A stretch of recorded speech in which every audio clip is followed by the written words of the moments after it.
Victoria, Thurrock Foodbank, so far a tremendous success, but have you in some ways become a victim of your own success? I think so in some ways. We've got over 6 tonnes of food being donated. Some of that's gone out already, but actually, as you can see from looking around the hall here, just storing that volume of food is quite a challenge for us, and this is already our second temporary premises. So since our first supermarket collection in March to where we are now at the end of August, we've had to move from one location to another.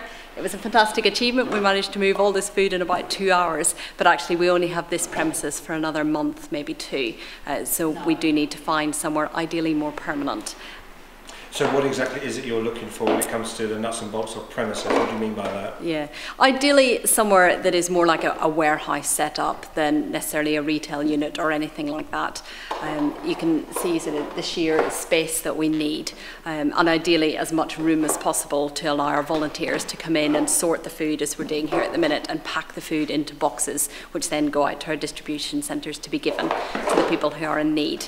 We're looking for somewhere at a very, very low cost, so ideally to be donated, if not at minimal rent, and we would look to kind of take on the rates and maintenance and so on of that premises. So I guess if there is anyone out there who's a business owner or knows of a vacant premises that perhaps in the current climate has been empty for some time, then do get in touch and let us know, because any of those leads we'd really like to follow up.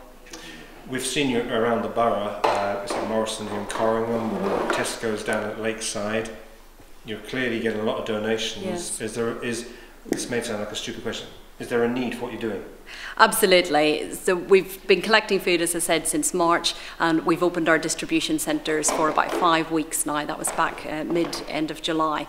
We have 3 distribution centres across the borough, so one open in Corringham on Mondays, in Tilbury on Tuesdays and Purfleet on Fridays. We have 7 voucher givers, so local organisations and statutory agencies who can refer clients formally to the food bank, and we're seeing in the weeks just an increasing uptake on that, and obviously can't describe the clients individually, but the stories that we're seeing are just heartbreaking in some ways. You know, people who are in real genuine need and just in such difficult circumstances, whether through losing their jobs or families changing or domestic violence.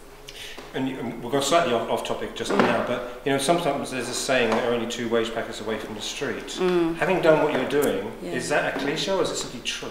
No, I would completely agree with that, and many of the volunteers that have come and helped us with supermarket collections or at the distribution centres have been able to say, you know, at one point I was in this kind of food crisis, and just listening to the stories, you know, we can see any of us could lose our job unexpectedly. Sometimes when you're living very close and just managing your budget, it only takes something going wrong, the car to fail or your boiler to blow up unexpectedly, just something like that to happen, and it really can tip you over the edge into needing this kind of support.